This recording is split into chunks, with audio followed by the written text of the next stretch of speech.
Quero sim, Sérgio. Vocês me ouvem bem? Sim. Sim? Legal.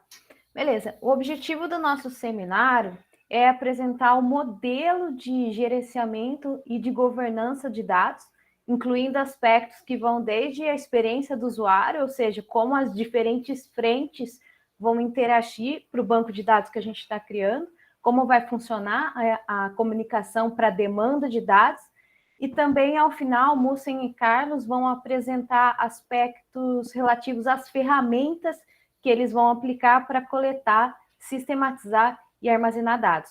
Então, a Napoliana vai começar falando sobre o desenho, o modelo, a concepção do nosso banco de dados, que ela vai explicar que é um modelo híbrido, e um mapa conceitual, na verdade, ela fez, ficou bem legal. Na sequência, eu vou falar sobre como vai funcionar, então, a experiência do usuário, a interação das diferentes frentes para a demanda de dados. E, ao final, Carlos e Mussen vão falar sobre as ferramentas que eles vão utilizar para coletar os dados das diferentes fontes e bases de dados que, no início do projeto, nós mapeamos cerca de 40, né? Então, essa é a proposta de hoje. Napoliana, fica à vontade. Boa tarde, eu sou a Napoliana. O seminário de hoje foi intitulado Modelo de Gestão de Dados, Governança e Operacionalização e foi preparado pela Frente de Suporte de Base de Dados e tem duas finalidades principais. A primeira é formalizar a ideia inicial do que é o banco de dados centralizado e a segunda é apresentar algumas sugestões de ferramenta para coleta, organização e armazenamento de dados. Tela cheia. A apresentação foi organizada em 5 tópicos, iniciando pela apresentação do mapa conceitual, que é uma visão, que é uma apresentação visual do que é o banco centralizado. O segundo tópico será apresentado alguns critérios iniciais do funcionamento da entrada de dados no banco centralizado. O terceiro tópico será exemplificado como foi proposta a experiência do usuário no que se refere ao acesso aos dados. O quarto ponto é o protocolo de comunicação, que a Ana Carolina vai esclarecer como deve ser feita a solicitação de dados. E, por último, será apresentado os exemplos de ferramentas. Bom, iniciando pelo mapa conceitual, o banco de dados centralizado é composto por 5 atributos. O primeiro é a definição. Então, de um modo geral, é um banco de dados que adere ao modelo híbrido, então ele está preparado para armazenar diferentes bases de dados advindas de diversas fontes e esses dados serão úteis para atender os múltiplos objetivos que orientam o projeto. E também esse banco de dados ele foi preparado para funcionar com base em multicritérios que irão definir a entrada ou não de dados no banco centralizado. O segundo atributo do banco de dados centralizado são as suas características. Então, é um banco de dados confiável, ou seja, os dados, as informações são originais, provenientes de informação de fontes seguras, poderá ser acessado de qualquer lugar e em qualquer momento. Os dados serão mantidos atualizados conforme as demandas e é orientado por 3 objetivos. O primeiro é hospedar as diferentes bases que irão apoiar os diferentes propósitos e também questionamentos propostos por cada frente, mas não somente as bases de dados. A ideia também é ter documentos descritivos que esclareçam essas bases, como elas foram exportadas, o ano correspondente, que atributos que ali estão contidos. E o segundo objetivo é facilitar o acesso, o uso e a exportação de dados. Ou seja, qualquer usuário vinculado ao projeto poderá facilmente acessar o banco de dados centralizado e fazer download dessas bases. O terceiro objetivo é evitar trabalhos duplicados de extração e consolidação de dados, ou seja, o foco é diminuir a carga de trabalho. Por exemplo, se uma frente já tem uma base que foi extraída e já está em uso, e a outra frente está precisando dessa mesma base, ela não vai precisar fazer novamente o processo de busca e extração de dados. O quarto tributo é o formato de armazenamento. Então, os dados serão mantidos em nuvem, será utilizada plataforma com capacidade para acomodar grandes volumes de dados. E o quinto atributo é o output, ou seja, são as saídas dos resultados a partir do uso desses dados, como, por exemplo, os dashboards, que serão os painéis visuais com resultados de análises, e também a possibilidade de análises independentes. Por exemplo, cada pesquisador pode ir diretamente no banco de dados centralizado, fazer download de uma base e conduzir análises independentes conforme seus conhecimentos e as suas próprias ferramentas. Referente ao funcionamento da entrada de dados no banco centralizado, os critérios ainda estão em definição, mas foi definidos alguns critérios iniciais, que são a relevância e a frequência. Por enquanto, vai ser avaliado qual a relevância dessa base para as frentes. Ou seja, é uma base relevante somente para uma frente? É uma base relevante para a maioria das frentes? Qual a frequência e intensidade de uso? Ou seja, essas bases elas são usadas eventualmente? Essas bases elas serão usadas de forma permanente? Então, essas condições iniciais irão determinar prioridades, que podem ser prioridade baixa ou prioridade alta. Então, se tiver pontuação alta para os critérios, significa que existe uma prioridade alta de que essa base seja armazenada no banco centralizado. Mas se de forma contrária, a pontuação for baixa, significa que há uma prioridade baixa de que essa base seja armazenada no banco de dados centralizado. E a ideia é que ela seja exportada diretamente da plataforma original e guardada diretamente pela frente, quando ela tiver uma pontuação baixa. Mas não são somente esses critérios, a ideia é adicionar outros critérios, por exemplo, avaliar se é importante que a base seja pública ou não, se existe autorização para o uso desses dados, se precisa proteger os dados. Então, existem muitos outros pontos que precisam ser considerados e acrescentados. Então, Poliana, hoje foi interromper um pouquinho, mas esse último ponto que você colocou, ele é bastante importante. Né? Então, eu já sugiro que a gente coloque mais uns critérios nessa análise multicriterial, é a questão do sigilo, da possibilidade, viabilidade de abertura dos dados. Um critério assim precisa ser incluído, vai ficar para definir se vai ser centralizado ou não. Na verdade, esse critério, ele é um critério, chama disso, critério excludente. Se tiver uma base que você não pode centralizar e abrir os dados, então ela já está fora, mesmo que ela tenha alta prioridade. Aí ela continuará atuando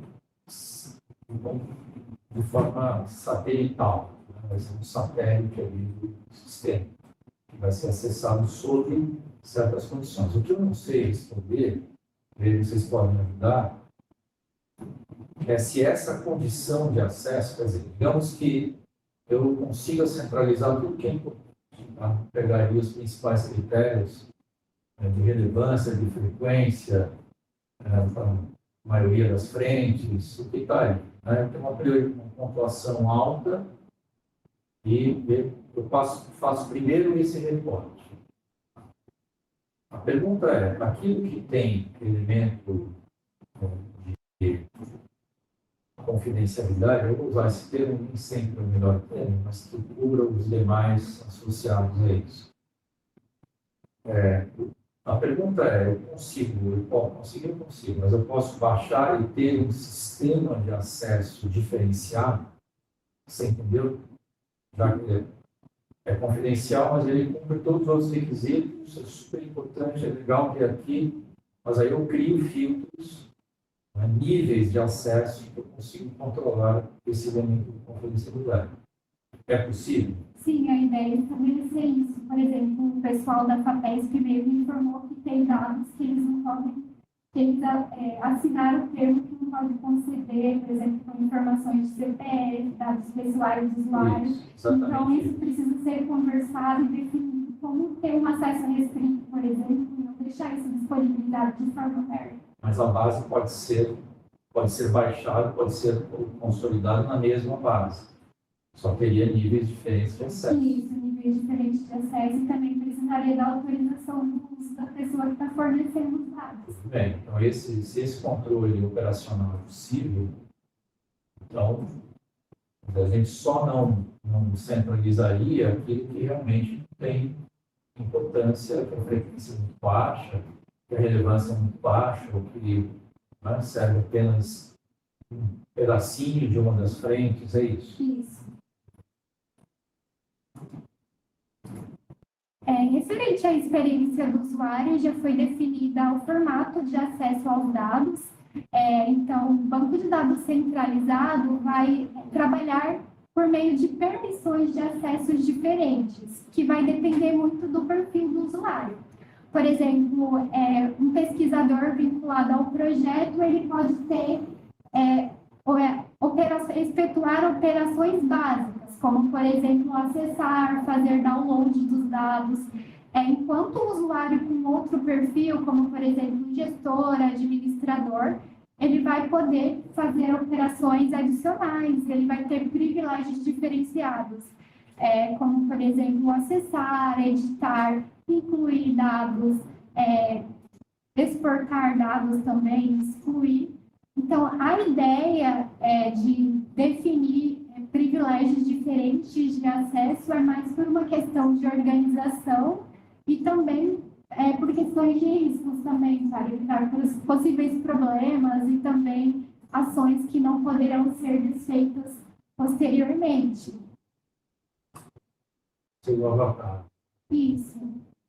Referente ao formato de solicitações de dados, a Ana Carolina vai esclarecer para a gente. Complementando a fala da Napoliana, então, visando essa consistência dos dados, uma comunicação alinhada, a gente criou um protocolo de comunicação, que vai funcionar da seguinte forma. Qualquer frente que sentir uma demanda de dados no nosso banco de dados que a gente está criando, então, por exemplo, sentir falta de um dado, ou percebi certa incoerência, percebi que está faltando algum intervalo temporal dos dados, qualquer demanda nesse sentido, a ideia é centralizar em mim, então as diferentes frentes vão mandar um e-mail falando qual é essa demanda. Essa demanda eu vou sistematizar para o pessoal de análise de dados numa planilha, de uma forma que eles tenham uma visão sistêmica de todas as demandas, de forma que, às vezes, a demanda da frente 1 pode ser semelhante à da frente 4, então eles conseguem atuar nas diferentes demandas conjuntamente. E a ideia é que eu consiga, à medida que as demandas vão chegando, categorizá-las, ou seja, às vezes é uma demanda simples de tá faltando um dado, ou uma incoerência, ou às vezes demandas mais complexas de adicionar funcionalidades no banco de dados, filtros, exportações. Então, eu vou organizar as diferentes demandas, passar para eles nessa planilha online, que todo mundo vai poder visualizar, vou comunicá-los via WhatsApp, olha, temos nova demanda, por favor, visualizem a planilha, e aí o pessoal de dados vão atuar para resolver os problemas que foram levantados. Então, essa é a ideia do protocolo, que a gente chamou de protocolo de comunicação. Acho que é só isso. Esqueci de alguma coisa, Napoliana? Não, tá. Acho que agora o Carlos vai compartilhar algumas possibilidades de ferramentas de coleta, organização e armazenamento de dados que podem ser úteis para o projeto. Sim, boa tarde a todos. Peço desculpas que a minha câmera está queimada, eu fiz a compra, mas não chegou ainda. Então, por isso que eu não estou aparecendo aqui. Então, vamos lá. Essa parte do ETL, né, que é a de extração, transformação e carga dos dados, e armazenamento dos dados, eu vou falar um pouco da parte de extração, que eu chamo aqui de coleta. Então, com exemplo de algumas bases que a gente usou na FAPESP, né, que eu participei, né,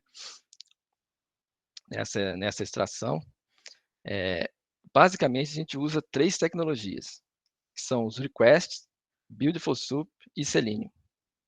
Então, através dessas 3 tecnologias, a gente consegue obter os dados que a gente precisa. Só que antes de entrar em cada uma delas, a gente precisa primeiro entender o que é a API. Pode passar, por favor, Evandro? Próximo. Isso. Aí.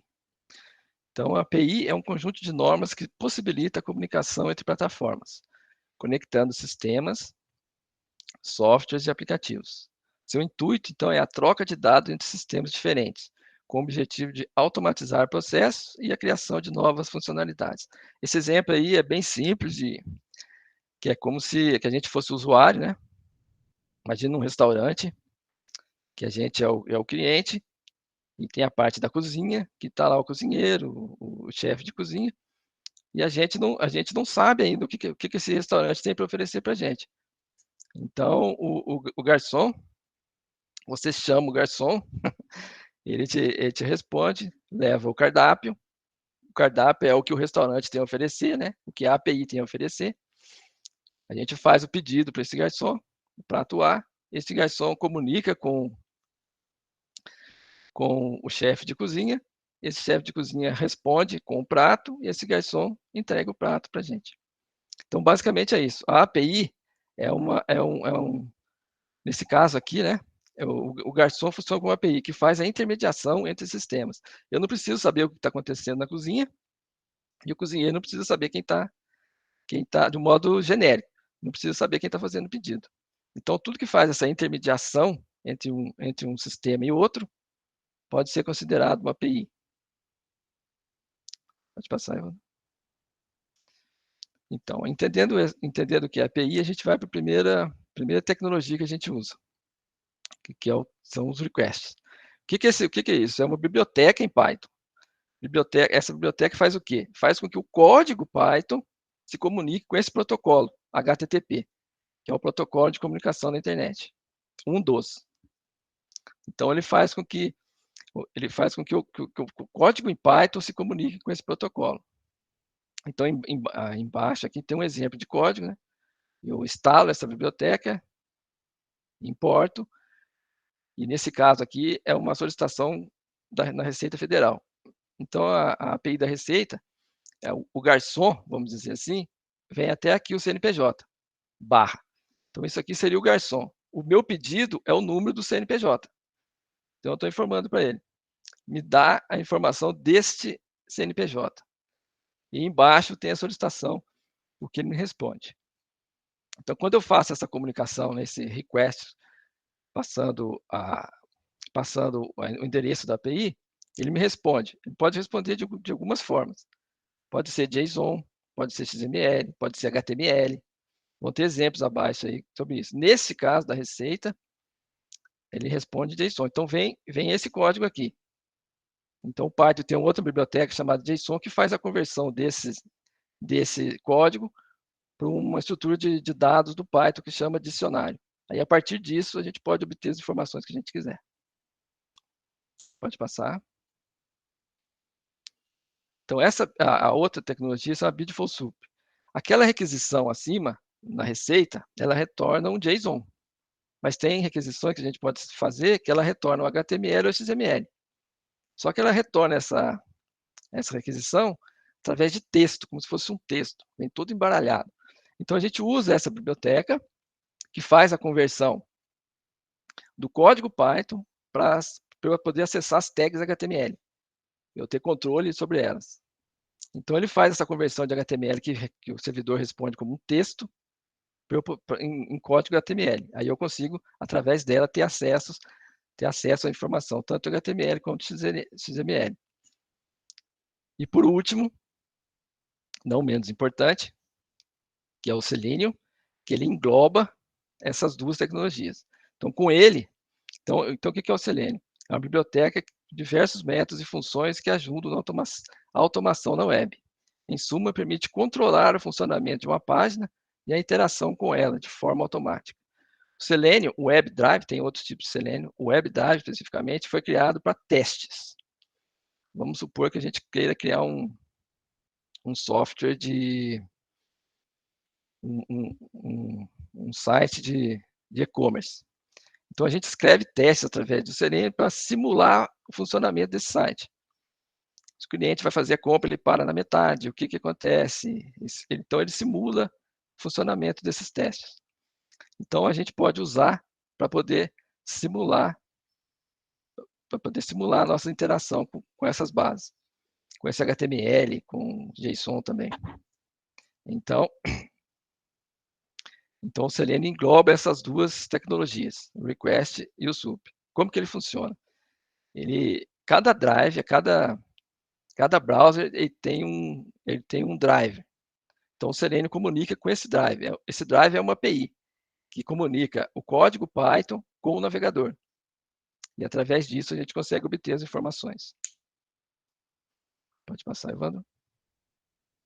Então eu vou mostrar alguns exemplos aqui do que a gente, das bases que a gente usou, um exemplo delas, né?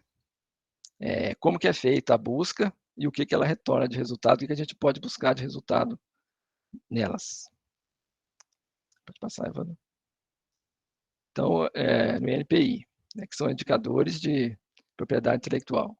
Então, a ferramenta usada aí é o Selenium, e os dados de acesso que nós usamos é o número de patente. Então, essa é a tela inicial.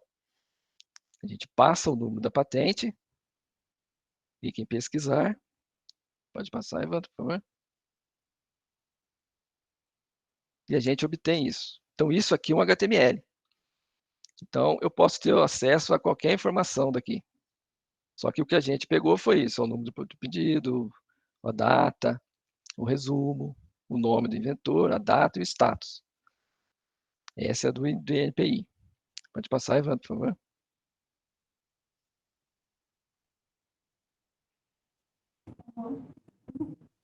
Evandro?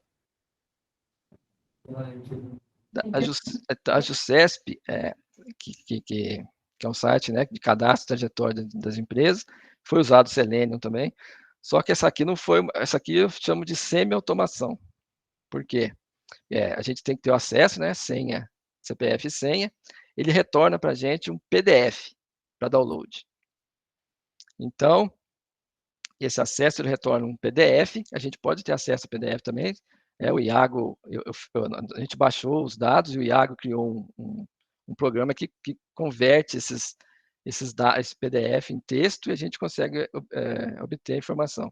Então, a gente pode ter o acesso pelo nome da empresa, razão social, CNPJ e NIR. Nós usamos, se não me engano, o NIR, né, Sandra? Nós usamos o NIR aqui para fazer essa busca. Então, só que esse site ele tem o CAPTCHA. A cada requisição que a gente for fazer, ele vai pedir esse CAPTCHA aqui. Então, por isso que é uma automação, é uma semi-automação. Porque, assim, a gente tem que medir o trabalho que a gente vai ter e não sabe o resultado de quebrar esse CAPTCHA, de tentar quebrar esse CAPTCHA, né? Então, neste caso, eu resolvi não tentar fazer isso e simplesmente deixar uma parada no código, na execução desse código, para eu poder entrar manualmente com isso. Então, eu tive que ficar assistindo o código e entrando com essas letras. Então, essa é uma parte precisa se pensar nessa parte. Então, mas a JUSESP também. Então, o que a gente obtém na JUSESP?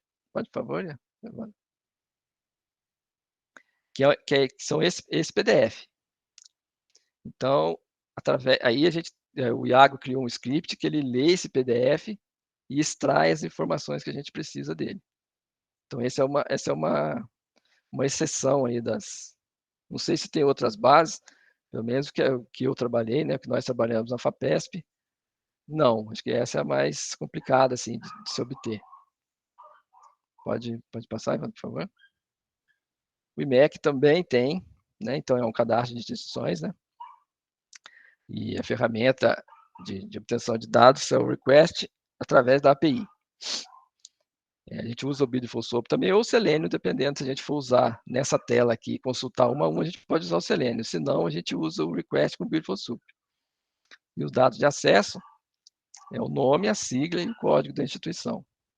Então, a busca é feita na API pelo código de instituição. Pode passar, por favor. Então, não, mas antes desse. Isso.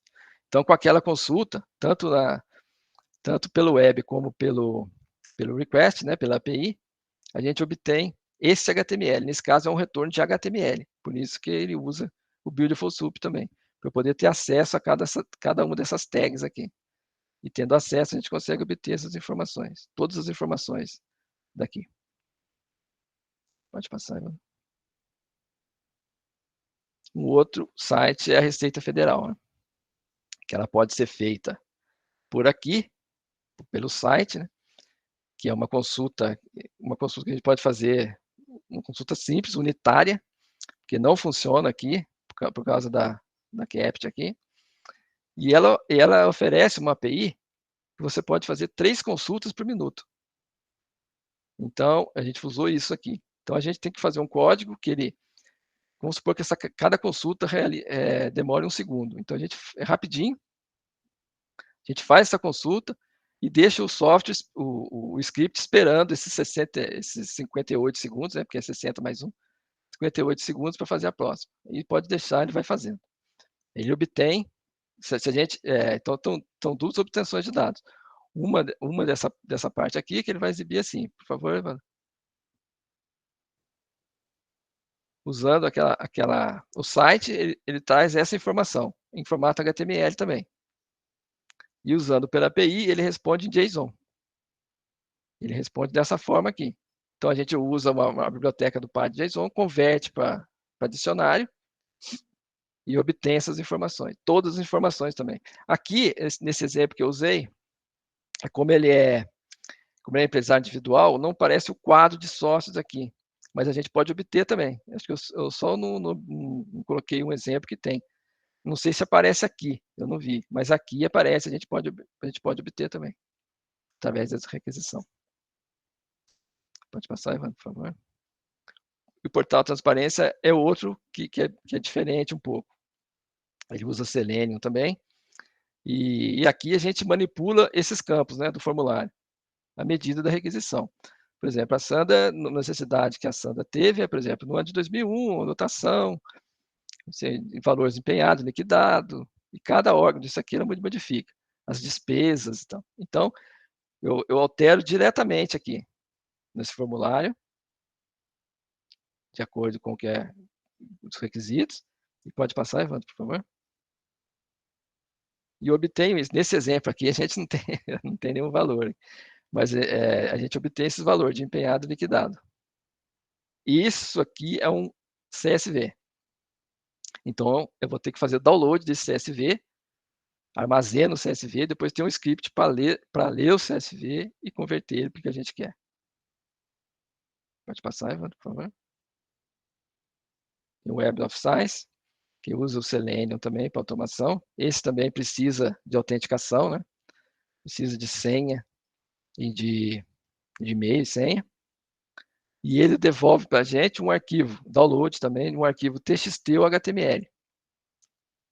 Então, o Iago criou um aplicativo, né, para a gente fazer esses estudos, que a entrada desse aplicativo, dessa biblioteca, é um arquivo TXT ou HTML. E a forma de acesso é um string de pesquisa. Entra com esse string de pesquisa aqui, pesquisa avançada, faz a pesquisa e ele obtém o que você deseja. Pode passar, por favor. Aqui um exemplo de resposta HTML, que a biblioteca que o Iago criou analisa isso e extrai a informação. Todas as informações aqui podem ser, mas o que a gente usou mais é esse daqui. Resumo, os endereços dos autores. Carlos, posso fazer uma pergunta aí? Sim. Tá?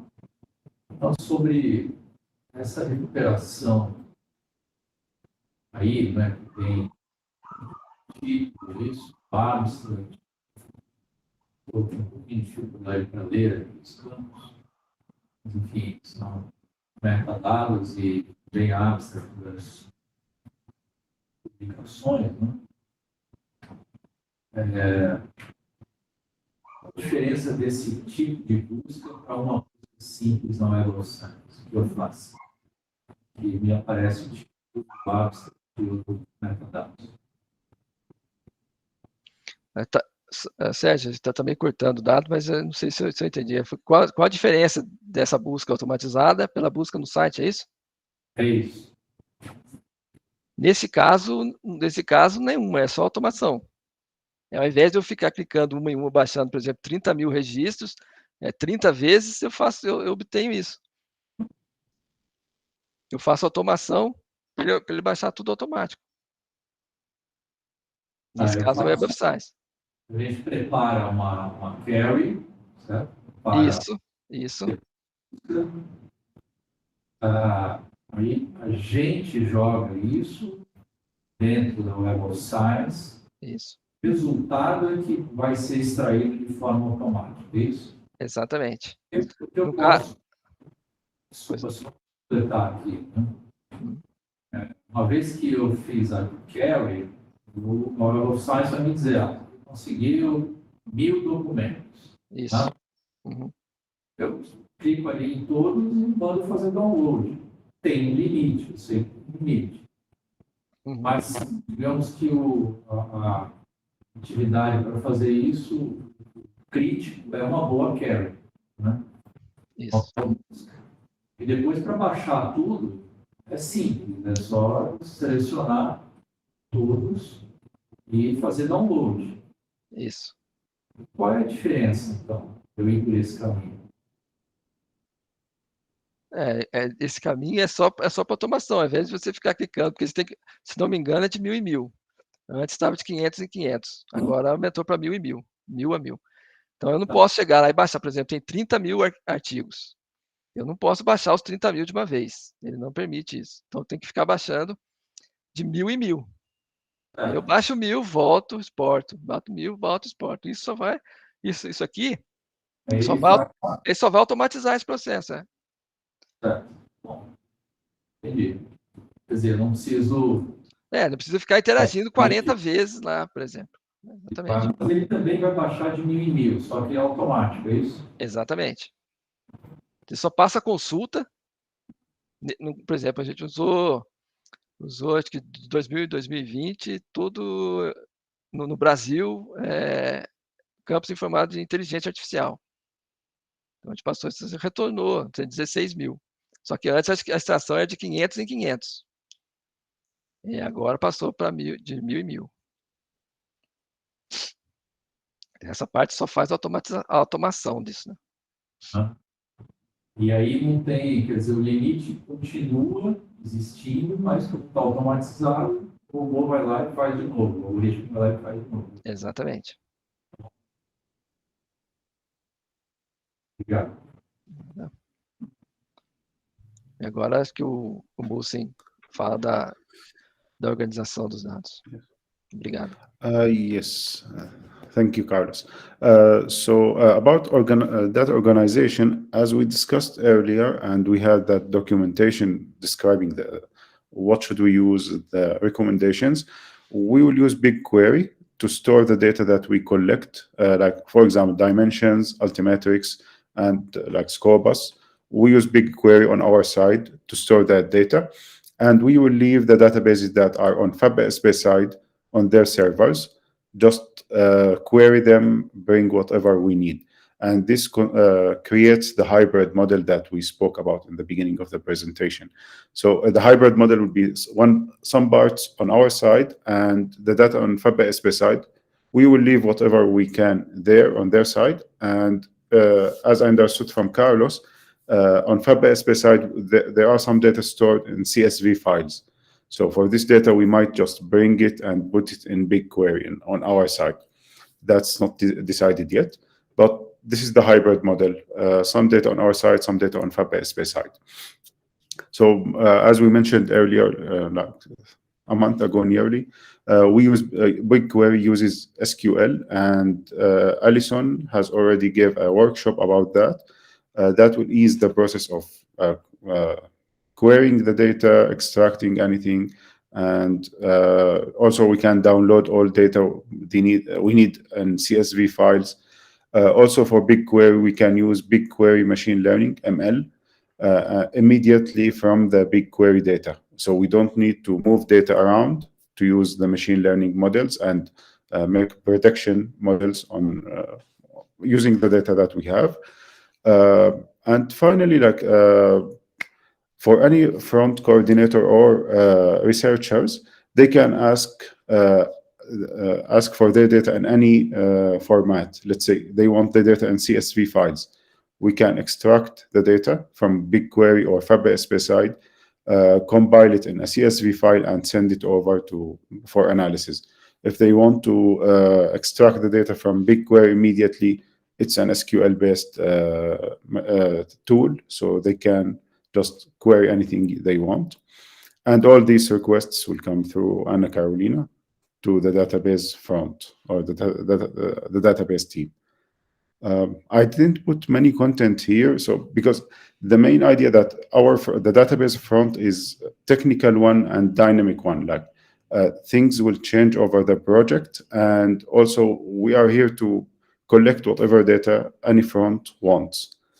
So we just need to define the access policy mainly and where to store the data, but we cannot really define, let's say, what tables we will have, the structure of the tables. This all depends on the data that we will store there and we will receive either from FabSP or from the fronts, from their requests. So I think we don't need to dig deeper into the organization itself, like too much, the organization of the tables in the database. Like this is just a personal opinion. Okay, so that's what I have about data storage. Yep. Thank you.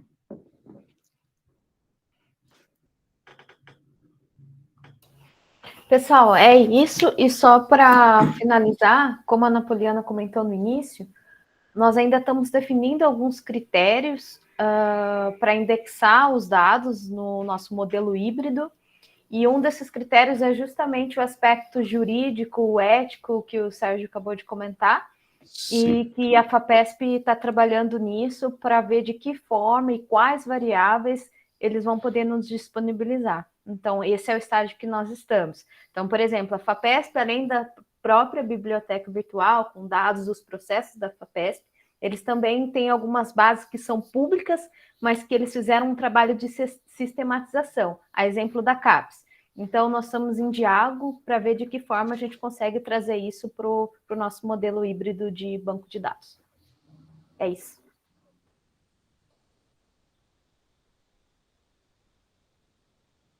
Bom, palavra aberta, vamos ouvir as dúvidas, comentários.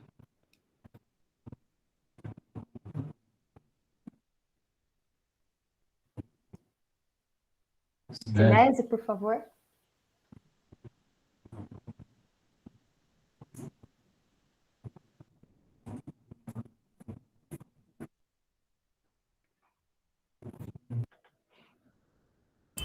Sinese, acho que a gente não está te escutando. Não. Verdade, estava desligado aqui meu microfone, desculpa. Algum dia eu aprendo ainda. É o seguinte, nós discutimos aqui internamente como a gente vai fazer isso, né? Chegamos a algumas conclusões.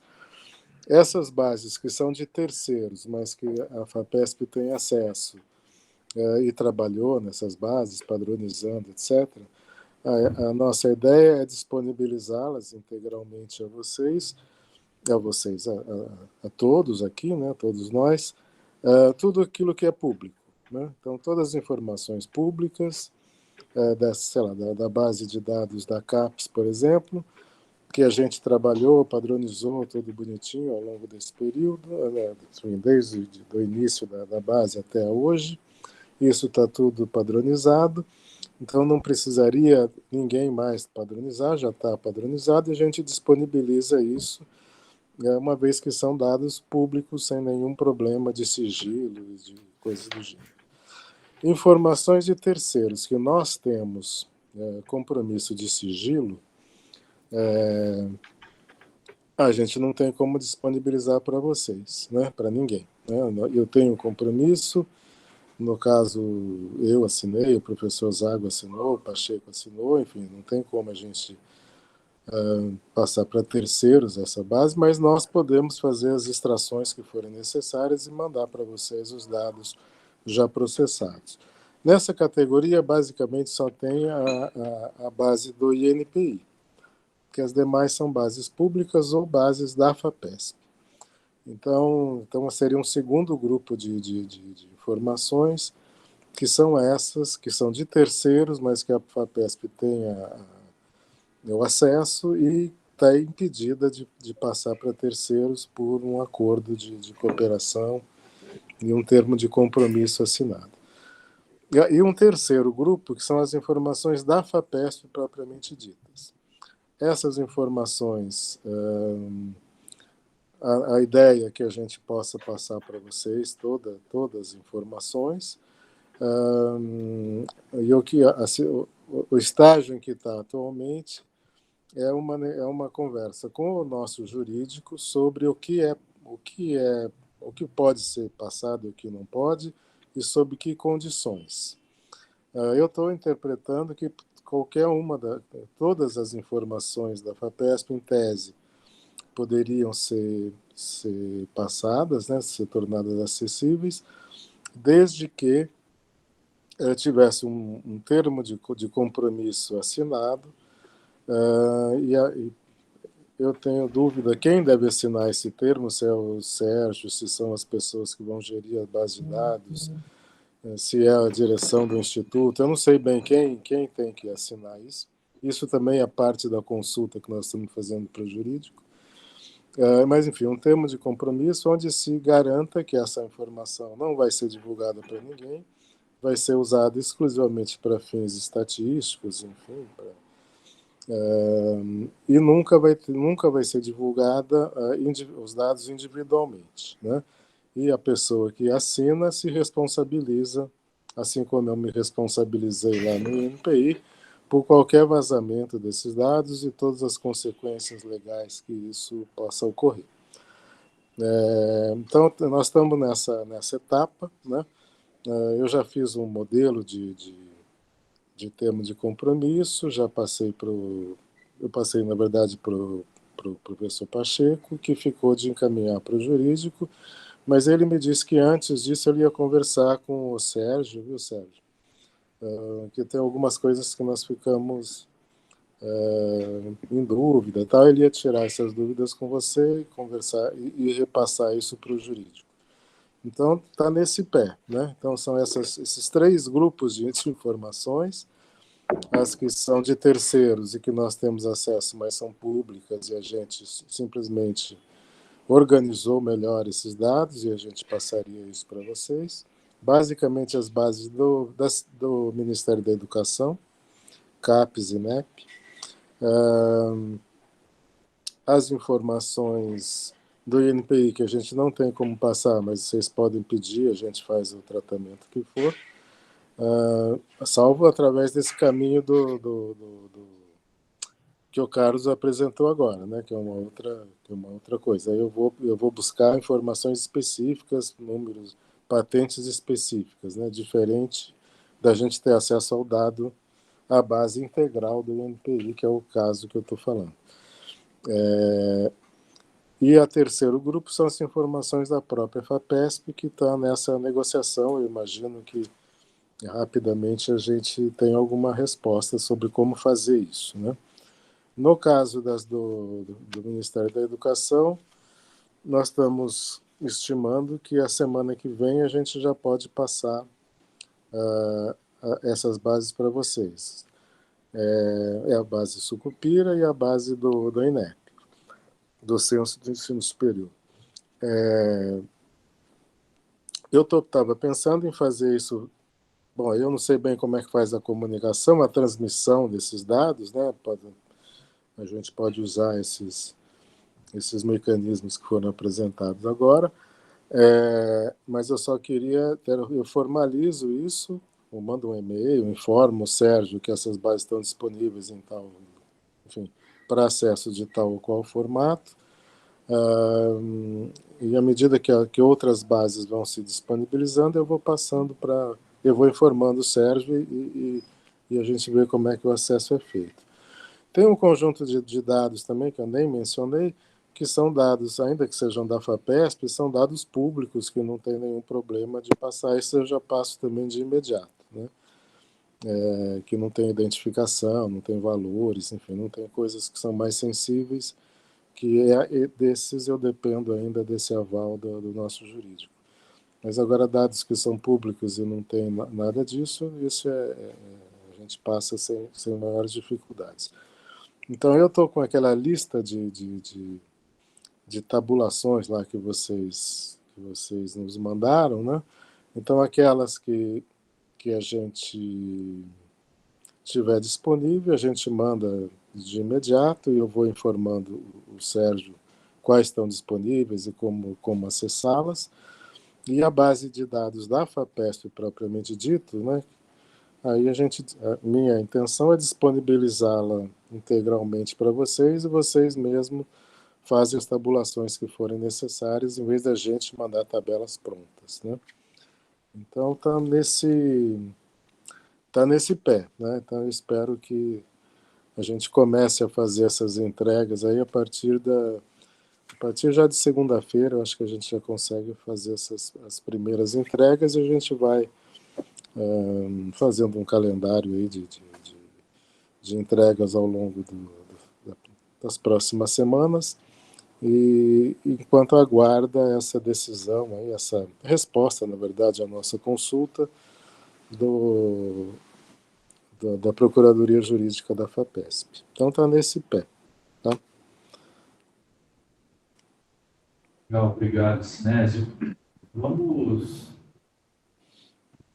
Seria importante a gente definir uma operacionalização disso, né? Eu vou falar duas coisas. Uma é essa, quer dizer, o próprio grupo que foi formado aqui, né? O pessoal aí, o Carlos, o pessoal aqui, Juliana, Paulo, tudo assim.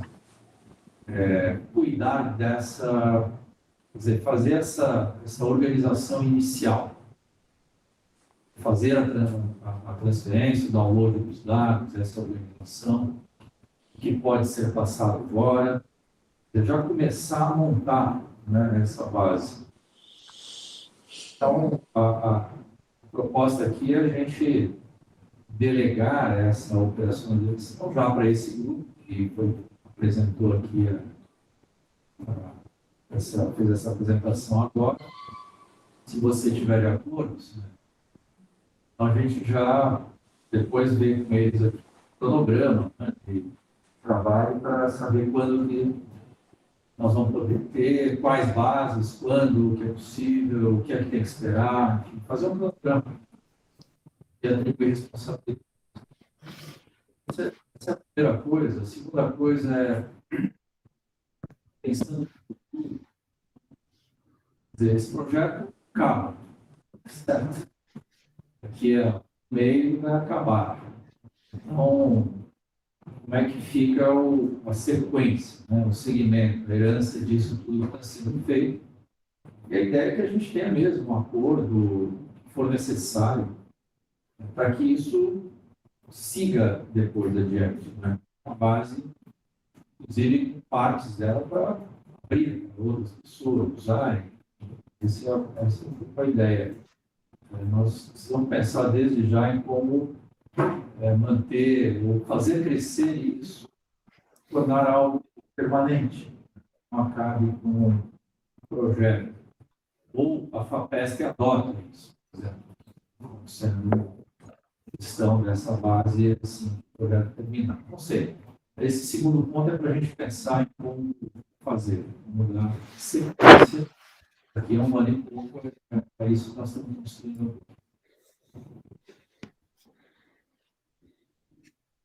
Então, em relação ao primeiro ponto, podemos seguir com esse grupo que está aí. Catarina, Carlos, para operacionalizar isso que foi proposto aqui agora, correto?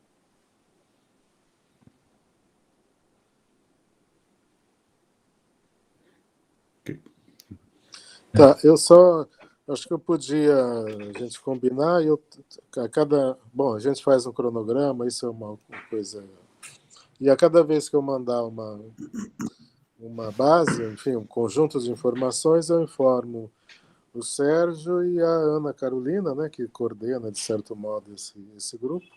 Não sei se é de certo modo ou se é de todos os modos, mas enfim, eu mando então para o Sérgio e para a Ana Carolina.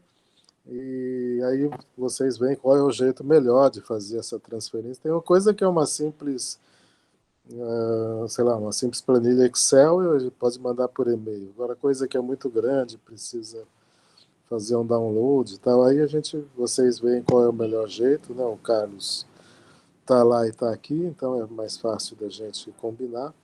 Mas eu informo sempre o Sérgio e a Ana Carolina sobre a medida que as coisas vão ficando prontas, como é que a gente acerta como que vai fazer essa transferência. Perfeito, Tá Sinésio, perfeito. Obrigada. Nada. Acho que então o próximo passo, viu, para a gente fazer um cronograma. Porque, ainda que seja previsão, né? Sim, Tem previsão de quando que vai estar disponível. Tá bom? Tá legal. Tá bom. Ok. Em relação ao acesso às plataformas de análise, né, e às plataformas, em geral, as plataformas de análise. Então, vamos falar de Insight, Cyvol, agora Dimension, né? Nós vamos ter um treinamento, né, na verdade, de um dia, meio-dia, para operar Dimensions. Então, nós temos aqui encaminhados, né, o credenciamento de 2 pessoas daí, certo? Da tua equipe. Credenciamento do departamento. E aí a pergunta é, isso será no dia 29? Hoje, na verdade, foi comunicado ontem para a gente, no dia 29, na parte da manhã, teríamos, aí a Carolina colocou, 9h30 da manhã, esse treinamento para o uso da Dimensions. Então, nós colocaríamos na lista de pessoas as 2 pessoas daí, que eu acho que são a Joana e a Maria Alice, não é isso? Não me lembro bem quem estava. O Carlos e a Maria Alice. Carlos e Maria Alice. Então, se vocês tiverem interesse, Maria Alice e Carlos, busquem também, se tiver interesse, busquem. Quem mais tiver, aliás, é um anúncio geral, nós temos limite de pessoas, quem quiser, não sei quanto tempo demora, mas deve ser menos de uma manhã, é um treinamento rápido para mexer na Dimensions. Ok?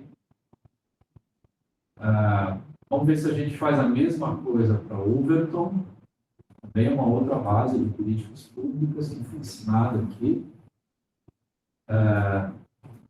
E nós estamos vendo, mas aí é para o futuro, que espero próximo, a possibilidade do Patent Site, trabalhar a parte de presença de patentes em inovações.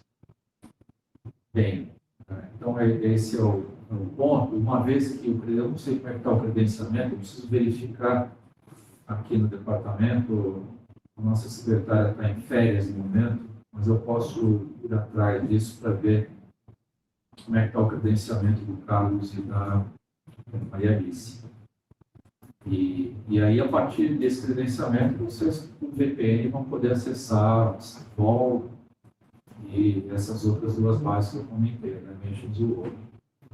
A contrapartida é o nosso, eu não sei como é que está o nosso acesso aí para o Insights. Também.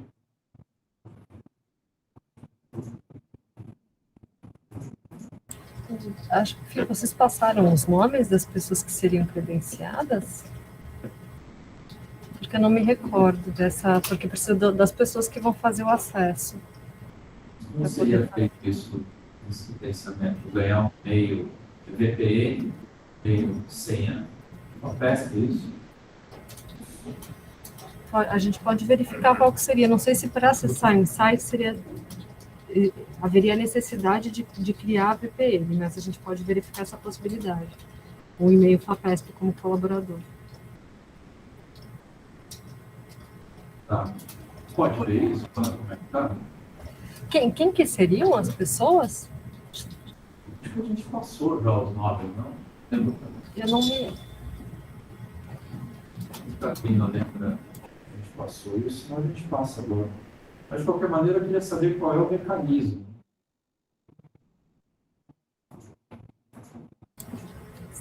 A gente havia conversado com o professor Pacheco dessa possibilidade de fazer um e-mail interno da FAPESP para o acesso ser feito via este e-mail, né, de cadastro dentro da FAPESP. A gente teve essa conversa, mas por isso que eu não me lembro das pessoas que seriam, né? Acho que seria uma por frente, se eu não me engano, mas eu não me lembro de ter os nomes. Acho que por isso que acabou não tendo encaminhamento. Vai ser um e-mail, acesso por pessoa, ou por uma sigla que a gente cria. Não, o e-mail é pessoal, é um e-mail por pessoa que faz o acesso. Então, vamos mudar. Aí o acesso, normalmente, a gente faz o acesso via VPN da FAPESP, faz o primeiro login, a gente faz com acesso à FAPESP interno, na VPN. E aí faz a liberação do acesso dessa pessoa que gerou essa conta, e a pessoa pode fazer, inclusive fora da VPN, né? O primeiro acesso, o primeiro vínculo faz via VPN, e por um período ele pode ser utilizado até fora da VPN. Ok, tá bom. Em relação àqueles dados na FAPESP que a gente solicitou, que nós mandamos a demanda, né, das 4 frentes consolidadas.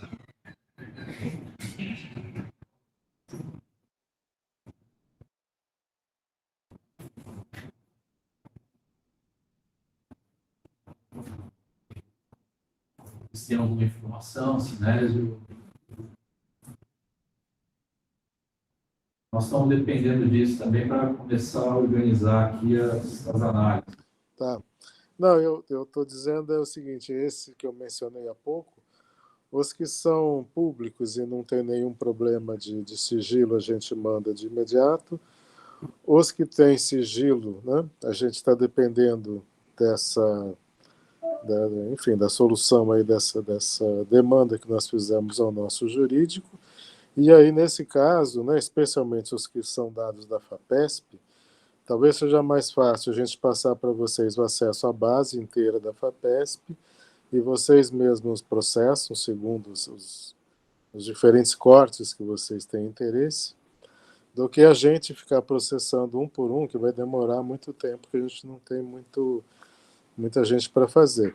Então, talvez seja melhor a gente mandar a base inteira e vocês fazem o processamento que for necessário, enfim, que for desejável, em vez da gente fazer um por um daquelas N tabelas, né, do que tem a ver com a FAPESP. Os demais, que alguns já são mais simples, que já estão prontos, a gente manda de imediato. Então, é só, tipo, a coisa lá Ainda que seja da FAPESP, já está mais ou menos resolvido, né? As patentes oriundas de projetos financiados pela FAPESP. Isso eu posso mandar rapidinho, né? Na segunda-feira mesmo. A base de dados Sucupira padronizada, provavelmente eu mando segunda-feira. Enfim. Então tem algumas coisas que... Feriado. Hã? Quarta, Quarta. segunda é feriado. Então a gente pode... Algumas coisas a gente pode mandar de imediato. As coisas que têm a ver com a FAPESP, a gente e envolve sigilo, a gente tem que esperar a solução e como que a gente vai fazer isso, mas a ideia é mandar a base inteira para vocês e vocês mesmos processam segundo as necessidades de cada frente. Eu acho que é muito mais rápido isso do que a gente ficar processando uma por uma. Que aí que o jeito que vocês fizeram é muito trabalhoso, né? Tal modalidade é um período, a outra modalidade é outro período, enfim, é cheio de detalhes que talvez seja mais fácil vocês mesmos fazerem. Mas então a gente vai mandar esse tal cronograma que eu mencionei, inclui essa demanda aí daquela lista de tabulações que vocês nos pediram. Eu não me lembro quantas são, mas é um número grande, umas 30 talvez. Então esse cronograma que a gente pode fazer na semana que vem aí, inclui todos esses pedidos, tá certo? Certo. Vamos ver se a gente consegue fechar agora em novembro isso, né? Sem dúvida. Iniciar a análise aqui dos dados. Sem dúvida. Os dados da FAPESP, os processos da FAPESP, basicamente, além daquilo que está disponibilizado na TV, falta ali basicamente os valores envolvidos e os despachos finais. Com esse material, a gente já consegue fazer muita coisa. Uhum. Pois é, então. Uma das dúvidas é essa, os valores associados, que os valores são associados aos nomes das pessoas, né? Não são os valores em geral, né? Então, a dúvida é os valores associados aos nomes, isso é preservado? Temos que ter algum cuidado com sigilo ou não, né? Que até hoje a FAPESP nunca divulgou esses dados externamente. Então, essa é uma das dúvidas, se podemos ou não, né? E a coisa das identificações das pessoas, até onde a gente pode, que tipo de identificador a gente pode pôr ser CPF das pessoas, não pode, enfim. Até onde a gente vai com as informações pessoais, né? O que pode e o que não pode. E o que vai com e alguma eventual limitação em relação aos valores. A minha hipótese é que tudo poderia, desde que com esse compromisso, né, esse termo de compromisso assinado, não sei se é por você, Sérgio, por todos os que vão manipular os dados, eu não sei bem, ou pensando até nessa coisa que você falou agora de mais longo prazo, talvez com o diretor do Instituto, enfim, uma coisa que transcenda o projeto. Depois a gente discute isso direito, mas que, enfim, que garanta que esses dados não serão disponibilizados para terceiros individualmente, né, com os dados identificados, e que, enfim, ter alguma garantia nesse sentido. Então, eu acho que não tem muito problema, a gente já fez algo parecido, embora não tão amplo assim, né? Mas a gente já fez algo parecido com outra instituição, uma coisa mais limitada, não teve muito problema, eu acho que tampouco terá aqui, né? Para que seja a base inteira da FAPESP praticamente. A coisa dos despachos a gente nunca fez, então eu não sei bem se tem algum problema ou não. Tampouco a coisa dos como é que chama? Pareceres. Dos pareceres, né? Dos pareceres, dos pareceristas. Então, tem várias coisas que a gente nunca fez. E a gente não tem muita certeza de como fazer. Mas tudo que está na BV, eu acho que não tem problema, inclusive esses dados pessoais e de valores que não está disponível, mas que a gente tem.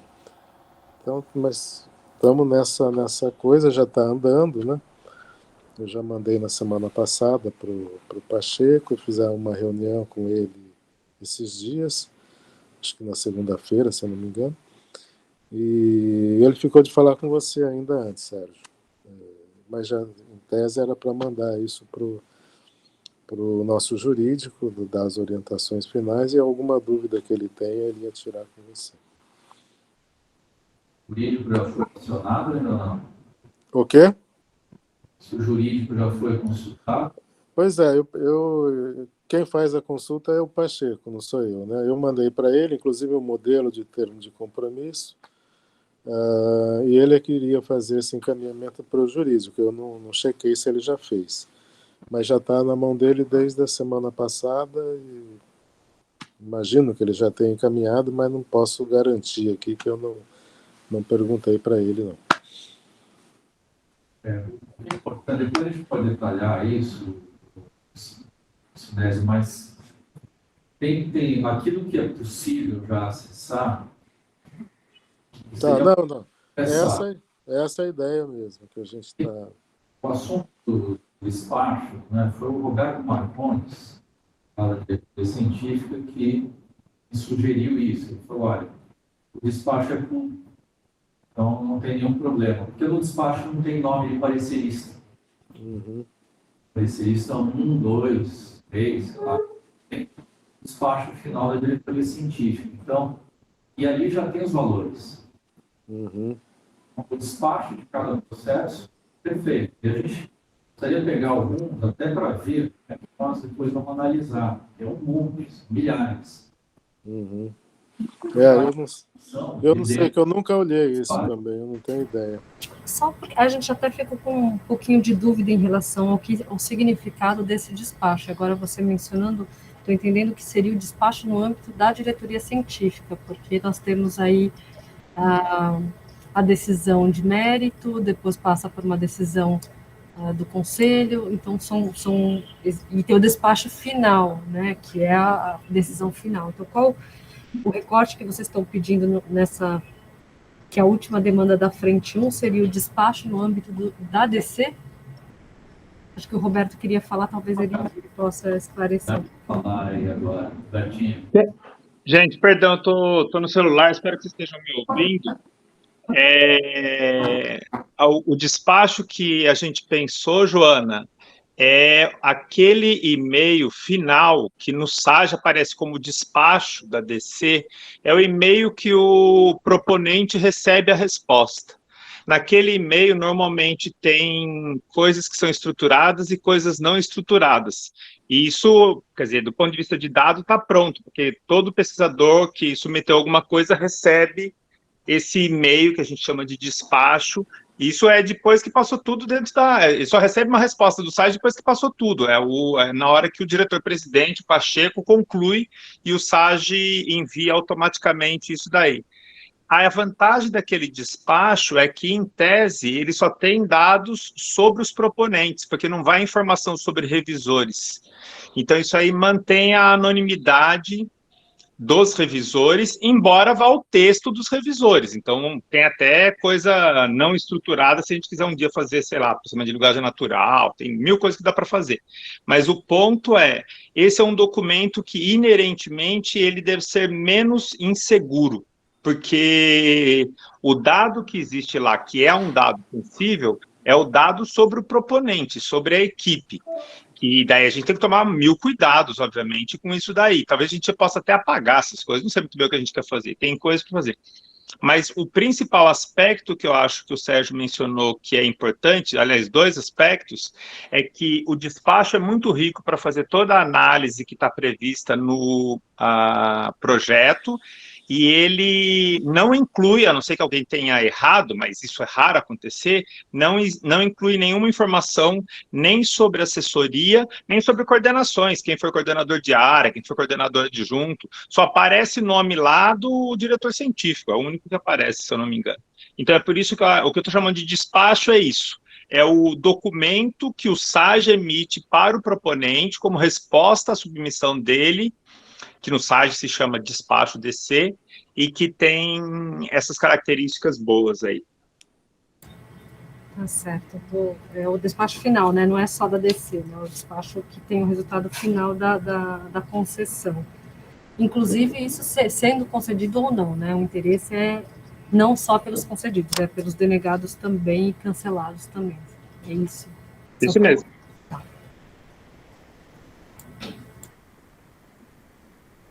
Legal, obrigado. Então, com isso daí, né, essa é uma informação que já dá para fazer muita coisa. Ele está previsto, inclusive porque tem os valores ali dentro. Se pudesse fazer logo essa consulta aí, precisamos assinar, né? NDA, possa conseguir. Se puder ter o acesso direto à base, melhor. Dá trabalho para vocês, o trabalho é aqui, mas a gente já começa a buscar aquilo que está previsto nas 4 frentes. Tá legal. Tá, a ideia é essa, é passar a base inteira para vocês, porque senão a gente vai demorar muito para atender. Desde que esteja tudo de acordo aí com as restrições legais, né? Mas eu imagino que não tenha nenhum problema, vamos ver. Ok. Bem, isso. Hoje, mais alguma forma? Tem forma, né? Essa seria a igreja, já que já foi comentado,